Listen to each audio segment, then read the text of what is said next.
بسم اللہ الرحمن الرحیم۔ السلام علیکم پیارے دوستوں، فرقان قریشی صاحب کی سیزن 5 ایز ابو سو بلو کی آج چوتھی قسط لے کے میں آپ لوگوں کی خدمت میں حاضر ہوا ہوں۔ پیارے دوستوں، یہ جو سیزن ہے یہ بہت ہی خوبصورت سیزن ہے۔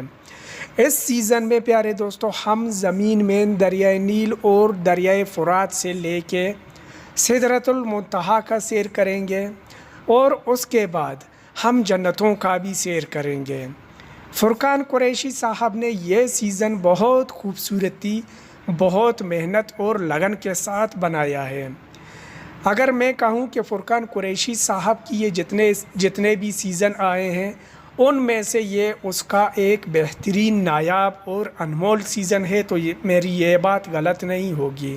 تو پیارے دوستو چلیے آئیے اپنی ویڈیو کی جانب بڑھ کے دیکھتے ہیں کہ اس سیزن کی چوتھی قسط میں فرقان قریشی صاحب ہمارے لیے کیا کھوج کے لائے ہیں۔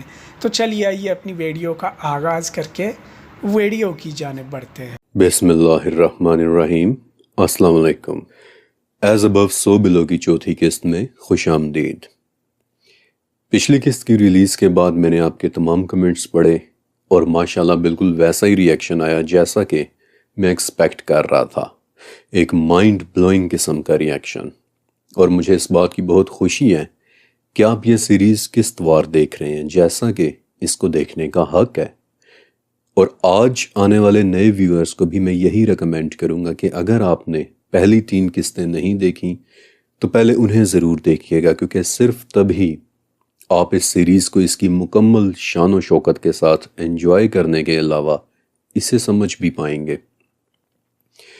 اوکے، پچھلی 3 قسطوں کے دوران ہم یہ راز تو حل کر چکے کہ چھٹے آسمان کے اوپر سے سدرۃ المنتہا کا پانی ہماری دنیا تک کیسے آ رہا ہے۔ پچھلی قسط کا ایک کوئک ریکیپ کہ یہ پانی دریائے نیل اور فرات کے نیچے موجود ان بڑی بڑی غاروں سے نکل کر آ رہا ہے کہ جن کی دیواروں پر کرسٹلز جڑے ہوئے ہیں۔ اب ان کرسٹلز اور سدرۃ المنتہا کے درمیان کسی قسم کا کوئی کنیکشن فارم ہوا لگتا ہے، کیونکہ نبی کریم صلی اللہ علیہ وآلہ وسلم نے بتایا تھا کہ سدرہ کا درخت بھی کرسٹلز میں تبدیل ہو جاتا ہے، اور کرسٹلز کی سب سے بڑی خاصیت کیا ہوتی ہے؟ ایبسولوٹ پرمیٹیوٹی، یعنی کہ کرسٹلز انرجی کو چینل کر سکتے ہیں، اسے ایک سے دوسری جگہ بھیج سکتے ہیں۔ اب ایک اہم سوال کہ وہاں اوپر اور یہاں نیچے کے کرسٹلز کے درمیان یہ کنیکشن کس نیچر کا ہے؟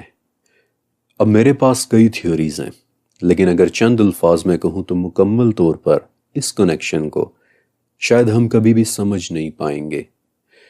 آپ سب کو یاد ہوگا کہ حیرت کے دروازے نام سے میں نے ایک پورا سیزن بنایا تھا، اور اس سیزن کے اندر ہم نے کیا سیکھا تھا کہ اللہ تعالیٰ نے ہماری اس دنیا میں، اس کائنات میں کئی طرح کے راستے بنائے ہیں، پاتھ ویز بنائے ہیں۔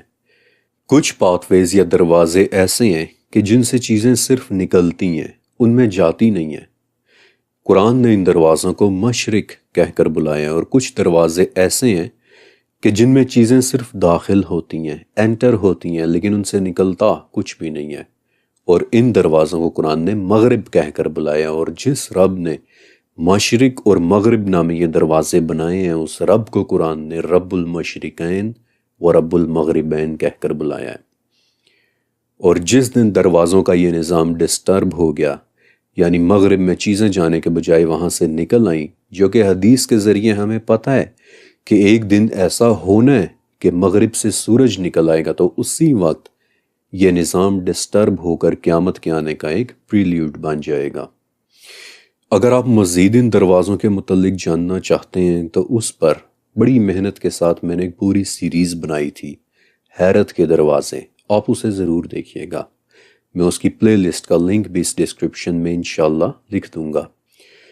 اب یہ دروازے ایگزسٹ کرتے ہیں، ہماری میتھمیٹکس تو یہ بتا چکی ہے کہ ہاں یہ دروازے ایگزسٹ کرتے ہیں، لیکن ہماری انجینئرنگ ابھی اس قابل نہیں ہوئی کہ ان دروازوں کو ہم اپنی مرضی سے کھول کر انہیں استعمال کر سکیں، انہیں انڈرسٹینڈ کر سکیں، انہیں اسٹڈی کر سکیں۔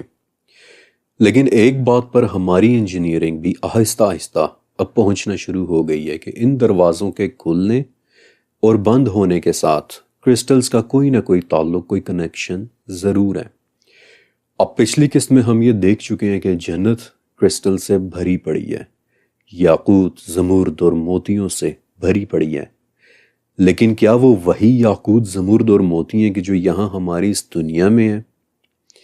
دیکھیے، کرسٹلز پر سٹڈی تقریباً ایک بالکل نئی فیلڈ ہے، بلکہ اگر میں کہوں کہ میری یہ سیریز اردو زبان میں کرسٹلز کے ٹاپک پر اب تک کا سب سے پہلا اور سب سے کمپریہنسو کام ہے تو شاید غلط نہیں ہوگا۔ بچپن سے ہم پڑھتے اور سنتے چلے آ رہے تھے کہ جنت میں موتی، زمرد اور یاقوت ہوں گے، لیکن ہمیشہ یہی سمجھا کہ یہ بات صرف ایک ایستھیٹک سینس میں کی جا رہی ہے، یعنی کہ جنت کی خوبصورتی کو سگنیفائی کرنے کے لیے کہ دیکھو جنت کتنی پیاری ہے۔ لیکن کبھی کسی نے یہ نہیں سوچا کہ کیوں آخر اللہ نے وہاں یہ کرسٹلز رکھے ہیں، اور یہ اپنی نوعیت کی پہلی سیریز ہے کہ جس کے اندر میں نے آپ کو بتایا ہے کہ کیونکہ کرسٹلز صرف خوبصورتی کے لیے نہیں بلکہ وہ اس سے کہیں بڑھ کر ہوتے ہیں۔ پچھلی قسط کے اندر میں نے آپ کو ایک بات کہی تھی کہ امام ابن ابی شیبہ نے اپنی کتاب صفات العرش اور 15ویں صدی کے ایک بہت بڑے اسلامک اسکالر جلال الدین سیوطی نے اپنی کتاب السمایا فی الحیات السمیہ میں لکھا تھا کہ اللہ کا عرش سرخ یاقوت کا بنا ہوا ہے، اور یاقوت ٹیکنیکلی ایک کرسٹل ہے۔ اس عرش کو اللہ تعالیٰ نے قرآن میں کیا کہہ کر بلایا ہے؟ عرش العظیم۔ اور ایسا کیوں؟ میں آپ کو صرف 3 ریزنز دوں گا۔ ریزن نمبر 1 کہ عرش سائز میں بہت بڑا ہے، اور جو کہ وہ واقعی ہے۔ حدیث میں آتا ہے کہ عرش کے مقابلے میں تمام آسمان ایسے ہیں کہ جیسے ایک بہت بڑے صحرا میں کوئی چھوٹی سی انگوٹھی پڑی ہوئی ہو۔ عرش اللہ کی سب سے بڑی مخلوق ہے، اور قرآن کے مطابق یہ تب بھی تھا کہ جب اللہ نے کچھ اور ابھی تخلیق بھی نہیں کیا تھا۔ دوسری وجہ کہ عرش انتہائی خوبصورت ہے، اور جو کہ وہ واقعی ہے۔ امیجن کریں کہ گہرے سرخ رنگ کے یاقوت سے بنی ایک بہت ہی عظیم الشان چھت، اس کائنات کی ہر چیز عرش کے نیچے ہے۔ ڈیپ ریڈ یاقوت سے بنے عرش کے اس طرف ریلم آف کریشن ہے، یعنی کہ مخلوقات کی دنیا، اور عرش کے اس طرف ریلم آف گاڈ ہے، یعنی کہ تخلیق کرنے والے کی دنیا۔ اور عرش کو عظیم کہنے کی تیسری وجہ جان کر آپ کو مزہ آ جانا ہے۔ آپ کو پتہ ہے حضرت ابن عباس رضی اللہ تعالیٰ عنہ نے کہا تھا کہ عرش کی عظمت کو کوئی انسان سمجھ نہیں سکتا۔ پھر جب جبرائیل علیہ السلام نے اپنے پروں کو کھولا اور ان کے پروں سے یاقوت، زمرد اور موتی نکل کر گرے، تو نبی کریم علیہ السلام نے کیا فرمایا تھا کہ ان یاقوتوں کی، ان کرسٹلز کی حقیقت کو سوائے اللہ کے اور کوئی بھی نہیں جان سکتا۔ کیوں کہا تھا نبی علیہ السلام اور ابن عباس نے ایسا؟ کیوں نہیں سمجھ سکتے ہم ان کرسٹلز کی حقیقت یا ان کی عظمت کو؟ آپ کو ایک بہت مزے کی بات بتاتا ہوں۔ سن 2012 میں ایک پیشن گوئی ہوئی تھی، اور یہ پیشن گوئی کرنے والے کون تھے؟ MIT کے Nobel prize winner doctor Frank Wilczek. انہوں نے کہا تھا کہ ویسے تو سبھی کرسٹل کے ایٹمز ایک بہت ہی پرفیکٹ ترتیب کے ساتھ جڑے ہوئے ہوتے ہیں، لیکن میری سٹڈیز کے مطابق کائنات میں کرسٹلز کی ایک ایسی شکل بھی ہونی چاہیے جس کے ایٹمز اس قدر پرفیکٹ آرڈر میں ایک دوسرے سے جڑے ہوں گے کہ ان کے درمیان سے انرجی کبھی باہر نکل ہی نہیں پائے گی۔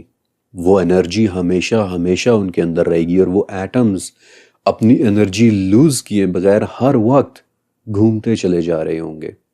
اگر کبھی ہم نے ان کرسٹلز کو دیکھا تو ہمارے لیے وہ کرسٹلز بالکل ایلین ہوں گے۔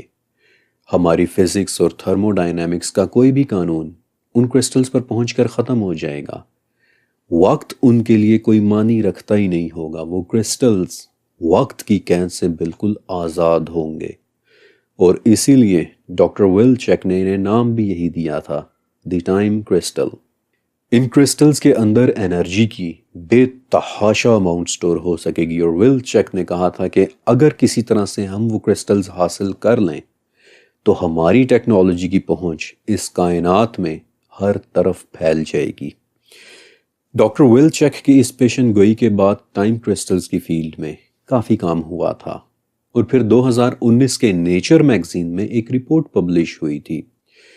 بیسیکلی یہ رپورٹ گوگل کے ایک پروسیسر کے حوالے سے تھی کہ جس کا نام تھا سائیکامور، ایک انتہائی پاورفل پروسیسر۔ اس پروسیسر کی طاقت کو ٹیسٹ کرنے کے لیے گوگل نے اسے ایک میتھمیٹیکل کوڈ دیا تھا، ایک انتہائی مشکل میتھمیٹیکل کوڈ۔ اب اس وقت دنیا کا سب سے طاقتور کمپیوٹر کون سا ہے؟ فرنٹیئر نام کا ایک سپر کمپیوٹر اس وقت دنیا کا سب سے طاقتور کمپیوٹر ہے، اور اگر فرنٹیئر اس کوڈ کو حل کرتا تو آپ کو پتہ ہے کہ فرنٹیئر کو کتنا ٹائم لگ جانا تھا؟ تقریباً 10,000 سال۔ لیکن سائیکامور نے وہ کوڈ کتنی دیر میں حل کیا تھا؟ صرف 200 سیکنڈز میں۔ اور سائیکامور کی اس اندھی طاقت کو استعمال کرتے ہوئے پہلی مرتبہ Google, Stanford university, Princeton university اور انہی جیسے IT جائنٹس نے تاریخ میں پہلی مرتبہ ایک ہیرے کے اندر کچھ ایٹمز کو ٹائم کرسٹلز میں تبدیل کر دیا تھا، اور ان کی رپورٹ کے مطابق اگر ہمارے پاس ٹائم کرسٹل ٹیکنالوجی آ جائے تو صرف چند لمحوں کے اندر ہم اس کائنات کے ہر علم تک پہنچنا شروع کر دیں گے۔ اور اب میں آپ کو بتاتا ہوں کہ عرش کے عظیم ہونے کی تیسری وجہ کہ عرش سرخ یاقوت کا بنا ہوا ہے، سدرہ کی شاخوں سے اوپر کسی قسم کے ڈیپ ریڈ کرسٹل کا۔ عرش ایک باؤنڈری ہے، اوپر اور نیچے کی دنیاوں کی باؤنڈری۔ اور آپ علیہ السلام نے بتایا تھا کہ جو بھی علم نیچے سے جاتا ہے وہ وہاں سے لے لیا جاتا ہے، اور جو بھی حکم اوپر سے آتا ہے وہ وہیں سے وصول کیا جاتا ہے۔ آپ نے نوٹس کیا کہ عرش کسی قسم کی کوئی انفارمیشن پاس کر رہا ہے، اور ہم لوگ کہ جو ٹائم کرسٹلز کے صرف چند ایٹمز کے ذریعے اس کائنات کو فتح کرنے کا سوچ رہے ہیں، آپ امیجن کریں کہ سرخ کرسٹلز کی وہ شکل کہ جو 7 آسمانوں، 7 زمینوں اور ان کے درمیان موجود ہر شے کی انفارمیشن اور اس کے متعلق آنے والے ہر حکم کو یہاں سے وہاں اور وہاں سے یہاں پاس کر رہا ہے، وہ عرش کس قسم کے کرسٹل سے بنا ہوگا، کس قدر پاورفل کرسٹل سے؟ وقت کی قید سے آزاد ٹائم کرسٹل، یا پھر اس سے بھی بڑھ کر کوئی شے کہ جسے اللہ تعالیٰ نے عرش العظیم کہا ہے، اور جس کے متعلق ابن عباس نے بھی کہہ دیا تھا کہ اس کی عظمت کو تو انسان کبھی سمجھ ہی نہیں سکتا۔ اور واقعی سمجھ بھی کون سکتا ہے اس کرسٹل کی عظمت کو کہ جس کے تھرو ہر وقت اللہ کا حکم گزر رہا ہے، اللہ کا علم پاس ہو رہا ہے۔ سوچ کر ہی رونگٹے کھڑے ہو جاتے ہیں۔ اللہ کا علم جس کے متعلق خضر علیہ السلام نے موسیٰ علیہ السلام کو کہا تھا کہ موسیٰ، تمہارا اور میرا علم ملا کر بھی اللہ کے علم کے مقابلے میں بس اتنا ہی ہے کہ جتنا سمندر اور چڑیا کی چونچ میں موجود پانی کا ایک قطرہ۔ مخلوقات کے علم کو اوپر لے جانے والا اور اللہ کے حکم کو نیچے لانے والا سرخ کرسٹل سے بنا عرش، میرے پاس کوئی الفاظ نہیں ہے کہ میں اس کی عظمت کو ایکسپلین کر پاؤں۔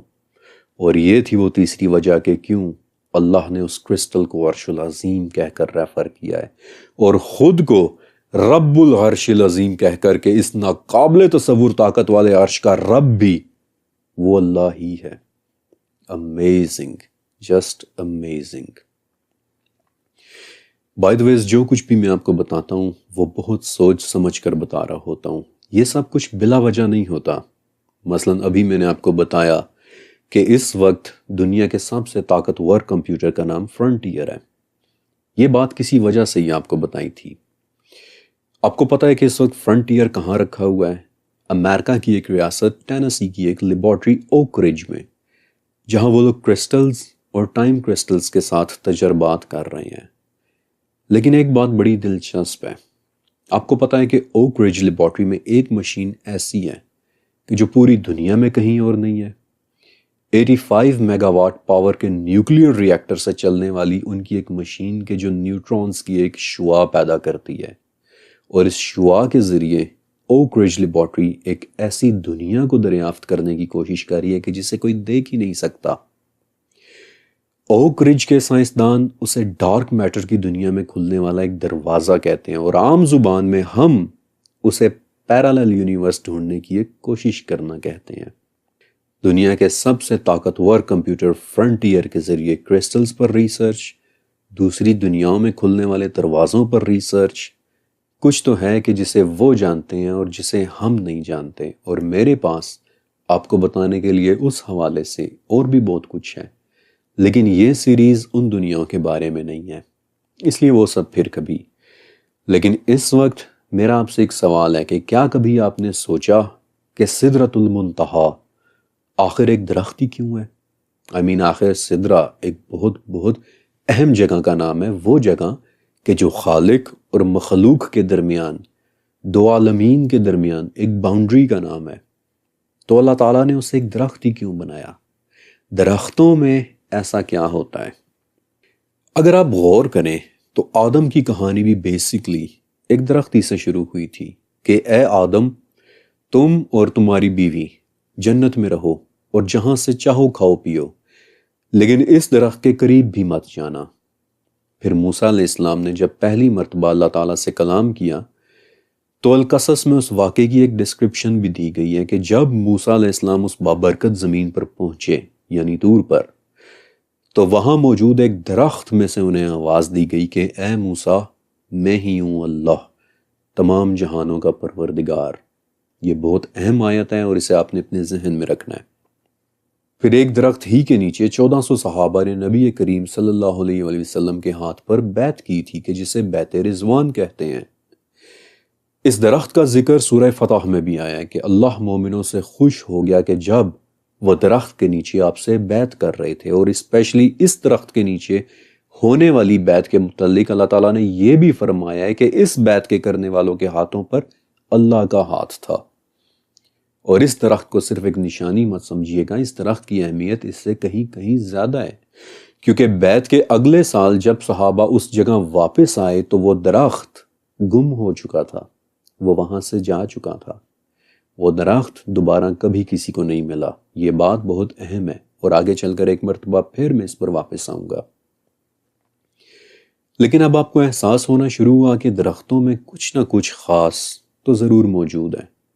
قرآن و حدیث میں جگہ جگہ آپ کو درختوں کی موجودگی نظر آئے گی، اور کرسٹلز کے بعد درخت وہ دوسری چیز ہے کہ جس کے جنت میں ہونے کا ذکر بار بار موجود ہے۔ مثلاً البقرہ کے مطابق جنت کا وہ درخت کہ جس کے پاس آدم و حوا کو جانے سے روک دیا گیا تھا۔ الاعراف جہاں روکے جانے کے باوجود آدم و حوا اس درخت کے پاس گئے، اسے چکھا، اور پھر دونوں کی شرمگاہیں ایک دوسرے کے روبرو بے پردہ ہو گئیں۔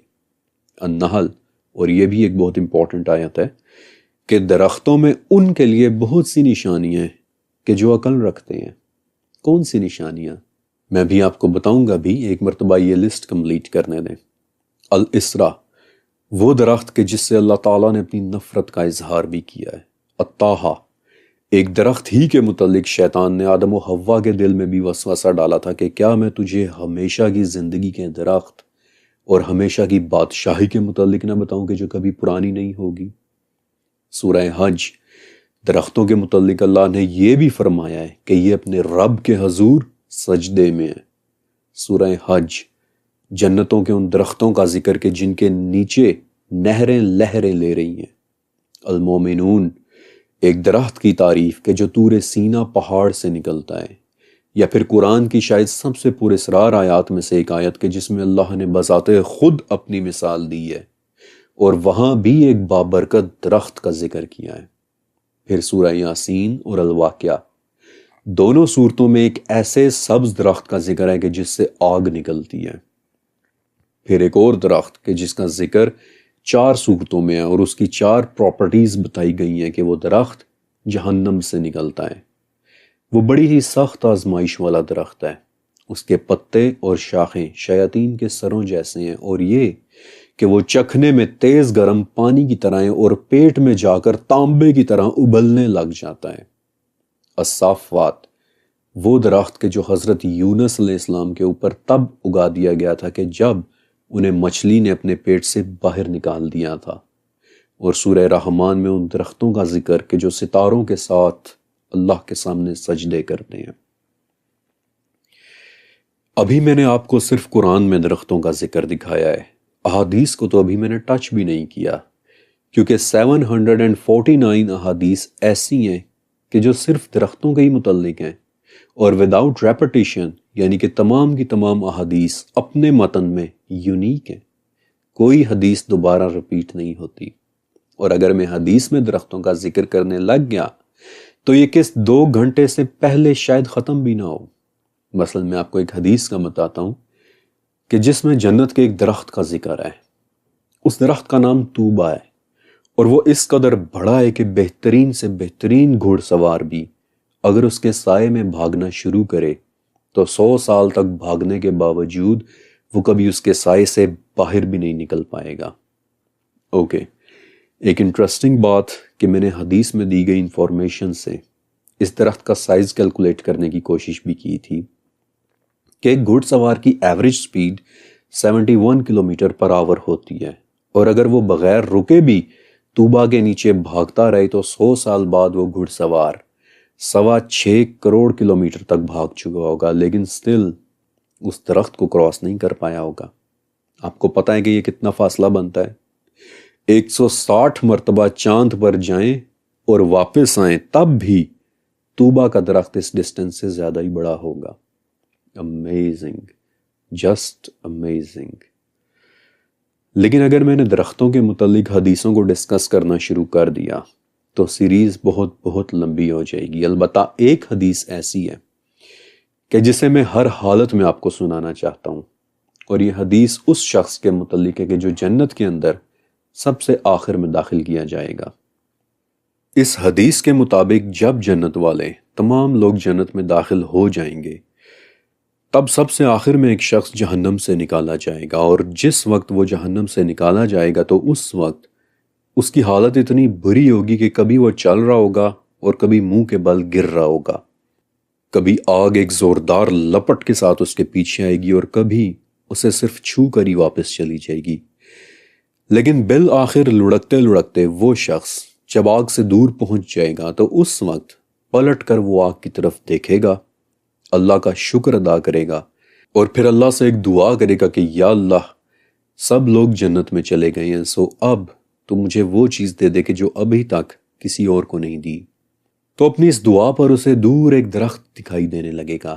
وہ شخص اللہ سے دعا کرے گا کہ یا اللہ، وہ کتنا پیارا درخت ہے، تو مجھے اس کے سائے کے نیچے پہنچا دے تاکہ میں اس کے پاس ہی رہوں۔ اور آپ مزے کی بات دیکھیں کہ اللہ بھی اسے جواب دے گا اور اس سے پوچھے گا کہ اے ابن آدم، اگر میں تجھے یہ درخت دے دوں تو کیا تم مجھ سے کچھ اور بھی مانگے گا؟ وہ شخص کہے گا کہ نہیں یا اللہ، مجھے بس یہ درخت دے دے اور اس کے بعد میں پھر کچھ بھی نہیں مانگوں گا۔ اللہ تعالیٰ اس پر اس سے وعدہ بھی لے گا کہ اچھا تو پھر تو مجھ سے وعدہ کر، اور یوں اس شخص کو اس درخت کے نیچے پہنچا دیا جائے گا۔ لیکن وہاں پہنچ کر ایک عجیب معاملہ ہوگا کہ اسے ایک نیا درخت بھی نظر آنے لگ جائے گا کہ جو پہلے والے درخت سے زیادہ خوبصورت ہوگا۔ تو اس پر وہ شخص اپنا وعدہ بھول کر ایک بار پھر سے اللہ سے ریکویسٹ کرے گا کہ یا اللہ، اب مجھے اس کے بجائے وہ والا درخت دے دے۔ اللہ تعالیٰ اسے اس کا وعدہ یاد دلائے گا کہ تو نے مجھ سے وعدہ کیا تھا ابن آدم کہ تو کچھ اور نہیں مانگے گا۔ لیکن پھر اللہ اس شخص کی یہ دعا بھی قبول کر لے گا کیونکہ وہ جانتا ہے کہ یہ اس وقت ایک ایسی چیز کو دیکھ رہا ہے کہ جس پر اسے صبر ہو ہی نہیں سکتا۔ لہٰذا اللہ اس کی دعا قبول کرتے ہوئے اسے اس نئے درخت کے نیچے بھی پہنچا دے گا۔ لیکن وہاں پہنچ کر ایک مرتبہ پھر سے ایسا ہی ہوگا، ایک مرتبہ پھر سے اس شخص کی نظر ایک ایسے نئے درخت پر پڑ جائے گی کہ جو پہلے دونوں درختوں سے زیادہ خوبصورت ہونا ہے، اور ایک مرتبہ پھر سے اس کی برداشت جواب دے جائے گی اور وہ دعا کرے گا کہ یا اللہ، ایک آخری دعا ہے، مجھے اس نئے درخت کے نیچے پہنچا دے اور پھر اس کے بعد میں کچھ بھی نہیں مانگوں گا۔ اللہ تعالیٰ ایک مرتبہ پھر سے اسے اپنا وعدہ یاد دلائے گا، لیکن پھر اس کی دعا قبول بھی کر لے گا کیونکہ وہ جانتا ہے کہ یہ ایک ایسی چیز کو دیکھ رہا ہے کہ جس پر صبر کر پانا اس کے لیے ممکن ہی نہیں ہے۔ اور تب اللہ اسے اس تیسرے اور سب سے خوبصورت درخت کے نیچے پہنچا دے گا۔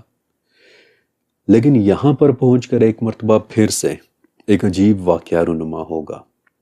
تیسرے اور سب سے خوبصورت درخت کے نیچے پہنچ کر اب اس شخص کو جنتیوں کے باتیں کرنے کی آواز سنائی دینے لگے گی، کیونکہ یہ تیسرا والا درخت جنت کے بالکل قریب موجود ہوگا۔ اور ایک مرتبہ پھر سے وہ شخص اپنا وعدہ بھول کر دعا کرے گا کہ یا اللہ، اب یہاں تک پہنچا دیا تو پھر اب جنت میں ہی داخل فرما دے۔ اس پر اللہ تعالیٰ پوچھے گا کہ اے آدم کے بیٹے، آخر وہ کیا چیز ہے کہ جو تجھے راضی کر دے گی؟ آخر وہ کیا چیز ہے کہ جو ہمارے درمیان سوالات کا یہ سلسلہ ختم کر دے گی؟ کیا تو تب خوش ہوگا کہ جب میں تجھے تمام دنیا اور اس کے برابر کا سب کچھ دے دوں؟ وہ شخص اچانک حیران ہو جائے گا اور پوچھے گا کہ یا اللہ، کیا تو میرا مذاق اڑا رہا ہے؟ آپ کو پتہ ہے کہ اس پوائنٹ پر آ کر نبی کریم صلی اللہ علیہ وآلہ وسلم ہنس پڑے تھے، یہاں تک کہ آپ کے دندان نظر آنے لگ گئے تھے، اور آپ نے بتایا تھا کہ میں اس لیے ہنس رہا ہوں کیونکہ جب اس شخص نے یہ کہنا ہے کہ یا اللہ، کیا تو میرا مذاق اڑا رہا ہے، تو اس پر رب العالمین بھی ہنسے گا جیسا کہ اس کی شان کے لائق ہے، اور پھر فرمائے گا کہ نہیں ہے ابن آدم، میں تیرا مذاق نہیں اڑا رہا، بلکہ میں جو چاہوں وہ میں کر سکتا ہوں۔ میں نے آپ کو کہا تھا نا کہ یہ سیریز میری اب تک کی سب سے خوبصورت سیریز ہونے والی ہے۔ اسے لکھنا ایسا تھا کہ جیسے میں ایک بہت ہی خوبصورت سفر میں ہوں، کبھی دنیا سے کائنات کے خوبصورت کناروں میں جا رہا ہوں، کبھی جنت کی دیواروں کو دیکھ رہا ہوں، اور کبھی یاقوت اور زمرد سے چمکتی دنیاؤں کے نظاروں میں گم ہوں۔ ان ویڈیوز میں جو بھی کانسیپٹ آرٹ آپ دیکھ رہے ہیں وہ میں بڑی محنت سے بناتا ہوں، ڈیزائن کرتا ہوں، لیکن سچ کہوں تو جو میں خود دیکھ رہا ہوتا ہوں اسے چاہ کر بھی میں آپ کو کبھی دکھا نہیں سکتا۔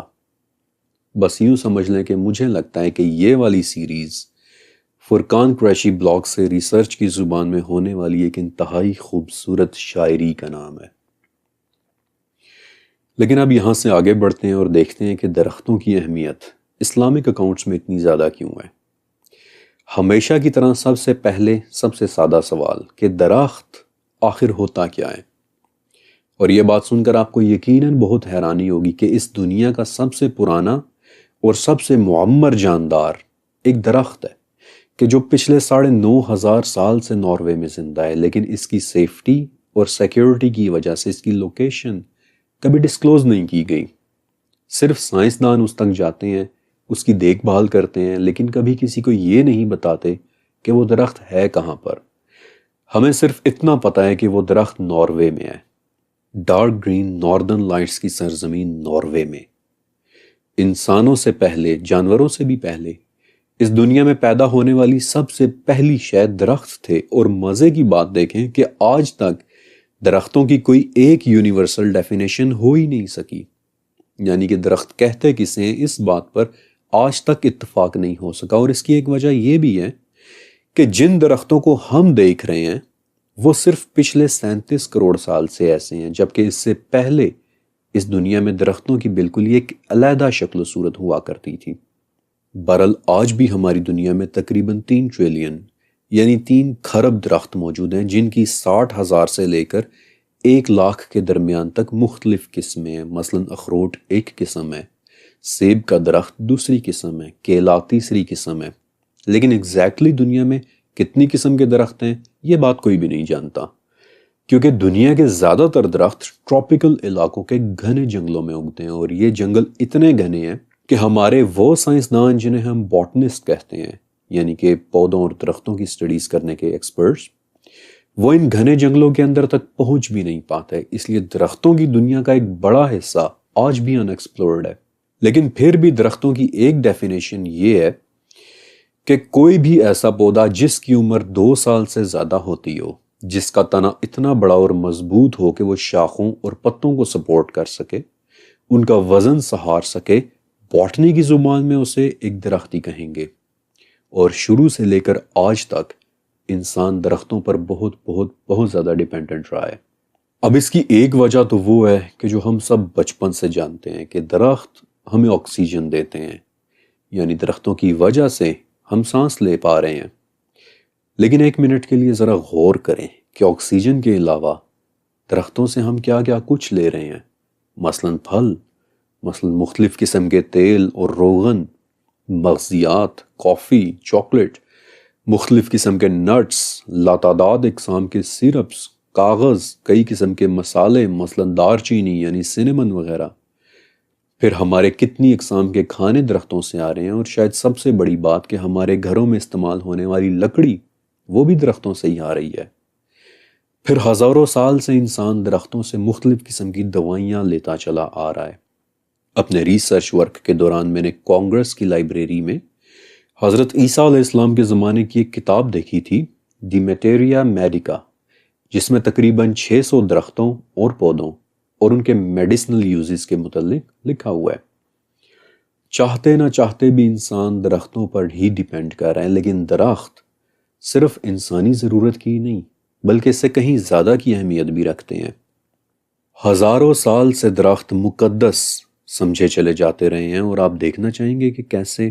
تو میرے ساتھ چلیے ایک بہت ہی خوبصورت اور حیران کن سفر پر، جہاں میں آپ کو اپنی وہ سٹڈی دکھاؤں گا کہ جو میں نے درختوں کو ملٹیپل لیئرز میں سمجھنے کے بعد کی ہے، اور وہ دکھانے کی خاطر 2 منٹ کے لیے میں آپ کو اپنے ساتھ قدیم ہندوستان میں لے کر جانا چاہتا ہوں، جہاں اکثر آپ نے ہندو خواتین کو دیکھا ہوگا کہ وہ ایک درخت کے گرد گھوم گھوم کر تنے پر ایک دھاگا باندھتی ہیں، اور اس دوران اپنی دعائیں، جنہیں وہ پراتھنا کہتی ہیں، وہ مانگتی ہیں۔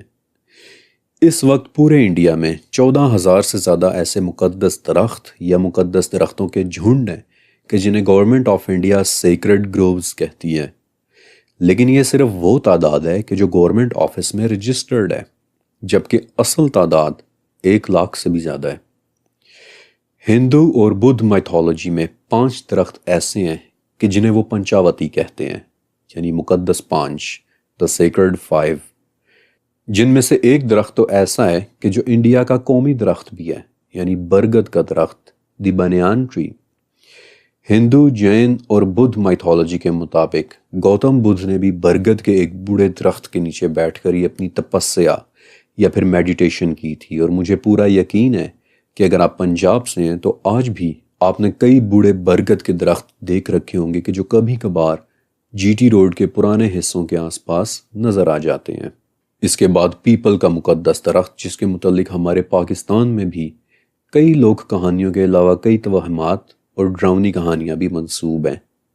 پھر نیم کا درخت، انجیر اور آملہ، یہ سب انڈین کلچر کے مقدس درخت ہیں، اور ایک مرتبہ ہریانہ کے فارسٹ ڈپارٹمنٹ نے پنچاوتی کو گاؤں گاؤں لگانے کا ایک پروجیکٹ بھی شروع کیا تھا، کہ جس میں فارسٹ ڈپارٹمنٹ والے درخت لگا کر چلے جاتے تھے اور پھر گاؤں والے ان درختوں کی لک آفٹر کرتے تھے۔ ہندو مائتھولوجی کا ایک بہت ہی قدیم اور مذہبی ٹیکسٹ ہے متسیا پرانا۔ میں آپ کو اس میں سے ایک شلوک پڑھ کر سناتا ہوں کہ جس سے آپ کو اندازہ ہوگا کہ وہ لوگ درختوں کو کس قدر اہم مانتے تھے۔ اردو میں اس شلوک کی ٹرانسلیشن ہے کہ 10 کنویں مل کر ایک تالاب بناتے ہیں، 10 تالاب مل کر ایک جھیل بناتے ہیں، 10 جھیلیں مل کر ایک دریا بناتی ہیں، اور 10 دریا مل کر ایک درخت بناتے ہیں۔ پھر ان مقدس درختوں کے علاوہ کمل کا پھول، کیلے کا پتا کہ جس پر وہ لوگ کھانا رکھ کر کھانے کو افضل مانتے ہیں، پھر تلسی کا پودا کہ جو گھر کے آنگن میں لگا ہوتا ہے، اس سب کے متعلق آپ میں سے زیادہ تر لوگ یقیناً جانتے ہوں گے۔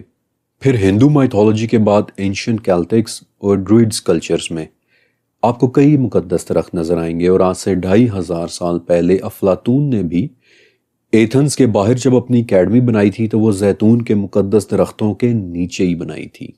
لیکن جیسے ابھی آپ نے دیکھا کہ ہندو عورتیں درختوں کے گرد دھاگا باندھتی ہیں، ویسی ہی ایک پریکٹس جاپان میں بھی نظر آتی ہے۔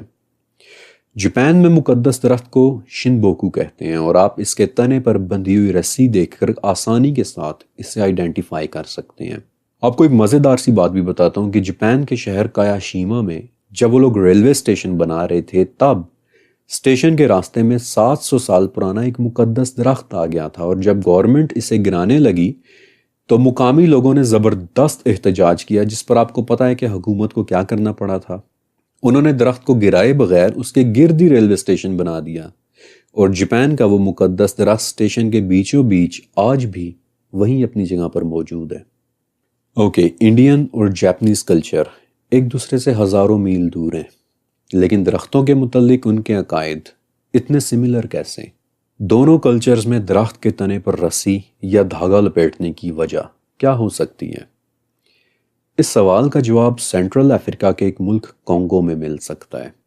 اس سیریز کی ریسرچ کے دوران میں نے کانگو میں بسنے والے ایک قبیلے کے متعلق سٹڈی کیا تھا کہ جو اوبانگوئی دریا کے کنارے رہتے ہیں، اور ان لوگوں میں ایک بات ایسی ہے کہ جو پرسنلی مجھے بہت انٹرسٹنگ لگی۔ جب بھی اوبانگوئی لوگوں کے ہاں کوئی بچہ پیدا ہوتا ہے تو اس کی پیدائش پر وہ لوگ ایک درخت لگاتے ہیں۔